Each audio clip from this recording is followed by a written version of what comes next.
In our modern age of satellites and surveillance, it's easy to believe that every corner of our world has been charted, every shadow explored. But that is simply not true. There are still places on this planet where humanity is forbidden to go, hidden, silent zones that remain completely off limits. And that raises a fascinating question. In a world where we can travel almost anywhere, why do these forbidden places still exist? Well, the answers are complex, and they reveal some unsettling truths about power, nature, and the very instinct for survival. You see, some of these zones are sealed by the highest levels of government, their purpose a carefully guarded secret. Others are guarded by nature itself, in ways that make any human visit a fatal mistake. And some remain hidden for the most fundamental reason of all: survival. Our investigation begins with walls built not by nature but by human hands. These are the zones of secrecy, where access isn't just denied, it's enforced by laws, gates, and the silent threat of force. Deep within the vast Nevada desert lies a place whose very name is a synonym for secrecy: Area 51. For decades, the U.S. government wouldn't even admit it existed. Today, its perimeter is a web of motion sensors and constant surveillance. The airspace above is one of the most restricted on Earth. If you dare to trespass, you will be intercepted immediately. What truly happens behind those fences remains one of the world's most protected secrets. But state secrets aren't the only kind worth protecting.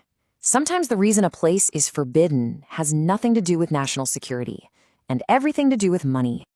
Right in the middle of Atlanta, there's a heavily guarded vault. And inside, a single piece of paper is protected with the intensity of a state secret. It holds the original, handwritten formula for Coca-Cola. It's a recipe so valuable that it's created its very own forbidden zone. Here, that specific knowledge is power, and access is, for all of us, completely impossible. We now turn from walls built by man to barriers created by nature.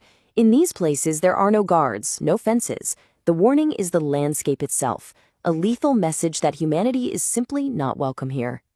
Off the coast of Brazil is an island officially named Ilha da Queimada Grande, but the world knows it as Snake Island. It's the only place on Earth you can find the golden lancehead viper, whose venom is so potent it can literally melt human flesh. And the island is teeming with them, up to 5 of these deadly snakes for every single square meter.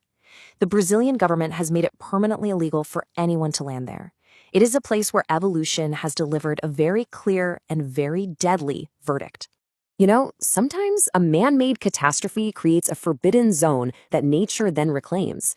After the nuclear disaster in 1986, the city of Pripyat and all the land around it was abandoned, almost overnight. It's now a ghost town, frozen in time. And here we see a fascinating contrast in danger. On Snake Island, the threat is biological, immediate, and terrifyingly visible. But in Chernobyl, the threat is nuclear radiation, a silent, invisible poison that is soaked into the very soil. It's a chilling reminder that sometimes the most lethal dangers are the ones we cannot see at all. But not all forbidden places are designed to keep us out because of danger. Some are sealed to protect what's inside from us. These are sanctuaries of our own story. Vaults built to hold the very legacy of humanity itself. Buried deep inside a frozen mountain in Norway lies humanity's ultimate insurance policy, the Svalbard Global Seed Vault. Think of it as a modern-day Noah's Ark, but for plants. It holds millions of seeds from every country on Earth, a backup plan to protect our food supply from any global catastrophe. It's a silent preparation for a future we all hope never comes.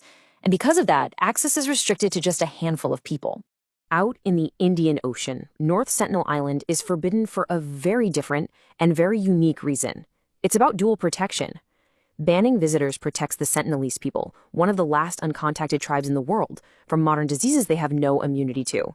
But it also protects outsiders from a tribe that has consistently and often violently rejected any and all attempts at contact for centuries. And then there are the secrets of our own past. Deep beneath Vatican City lie miles of shelving known simply as the secret archives.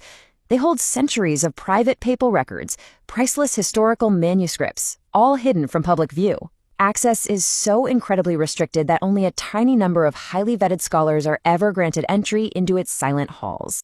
The result of this intense secrecy is that much of what's inside those walls remains completely unseen by the outside world, leaving history itself partially hidden.